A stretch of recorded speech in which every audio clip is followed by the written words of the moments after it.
प्रिय विद्यार्थियों, आज हम लौकिक साहित्य पर चर्चा करेंगे। लौकिक साहित्य से प्राचीन भारतीय इतिहास को जानने में काफ़ी मदद मिलती है।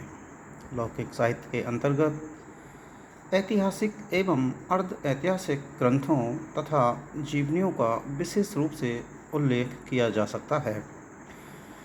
इससे राजनीतिक एवं सांस्कृतिक इतिहास की रूपरेखा स्पष्ट करने में महत्वपूर्ण सहयोग मिलता है। ऐतिहासिक रचनाओं में सर्वप्रथम अर्थशास्त्र का उल्लेख किया जा सकता है। अर्थशास्त्र संभवतः भारत का पहला राजनीतिक ग्रंथ माना जाता है। इसकी रचना चंद्रगुप्त मौर्य के प्रधानमंत्री सुप्रसिद्ध राजनीतिज्ञ कौटिल्य के द्वारा की गई थी, जिनके अन्य नाम चाणक्य और विष्णुगुप्त भी मिलते हैं।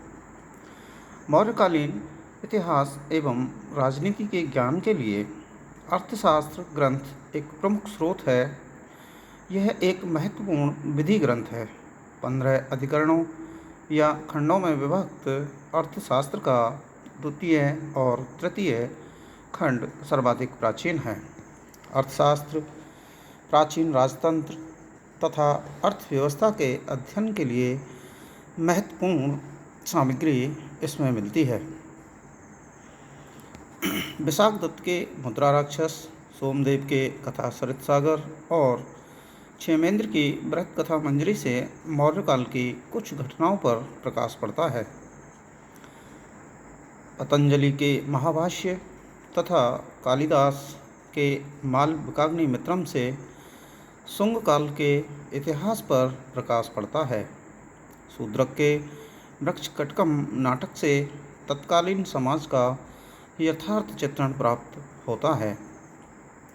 कौटिल्य अर्थशास्त्र के अनेक सिद्धांतों को 7वीं-8वीं शताब्दी ईस्वी में कामंदक ने अपने नीतिसार में संकलित किया था। ऐतिहासिक रचनाओं में सर्वाधिक महत्व कश्मीरी कवि कल्हण द्वारा रचित राजतंगणी का है। यह संस्कृत साहित्य में ऐतिहासिक घटनाओं के क्रमबद्ध इतिहास लिखने का प्रथम प्रयास था। राजतरंगिणी की रचना 12वीं सदी में हुई। इससे कश्मीर के इतिहास के विषय में संपूर्ण जानकारी प्राप्त होती है। राजतरंगिणी में 1150 के बाद का विवरण क्रमशः जौनराज व श्रीवर द्वारा दिया गया है।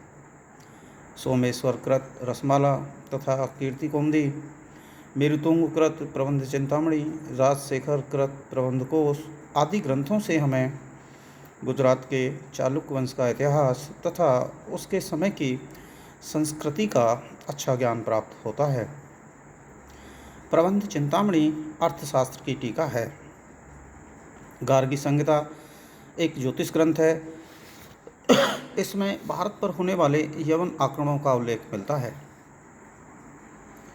ऐतिहासिक जीवनियों में अश्वघोषकृत बुद्धचरित, बाणभट्ट का हर्षचरित, वाकपति राज का गौड़बहो, विल्हड़ का विक्रमांक देवचरित, पद्मगुप्त परिमल का नवशांकचरित, संध्या का नंदीकृत रामचरित, हेमचंद्रकृत कुमारपाल चरित, जिसे द्व्याश्रय काव्य भी कहते हैं, जयनकृत पृथ्वीराज विजय आदि महत्वपूर्ण हैं। दक्षिण भारत का प्रारंभिक इतिहास संगम साहित्य से ज्ञात होता है। सुदूर दक्षिण के पल्लव और चोल शासकों का इतिहास नंदिक कलम्बकम, कलिंग तुपर्णी तथा चोल चरित से प्राप्त होता है। 13वीं शताब्दी के आरंभ में अरब लोगों ने अरबी में सिंध का इतिहास लिखा, जिसका फारसी अनुवाद चचनामा नामक पुस्तक में उपलब्ध है। मूल ग्रंथ का लेखक मोहम्मद अली बिन अबू बकर कोफी था। तो प्रिय विद्यार्थियों, ये था लौकिक साहित्य। कल हम प्राचीन भारतीय इतिहास को जानने के स्रोतों के रूप में विदेशी यात्रियों के विवरण के बारे में पढ़ेंगे। धन्यवाद।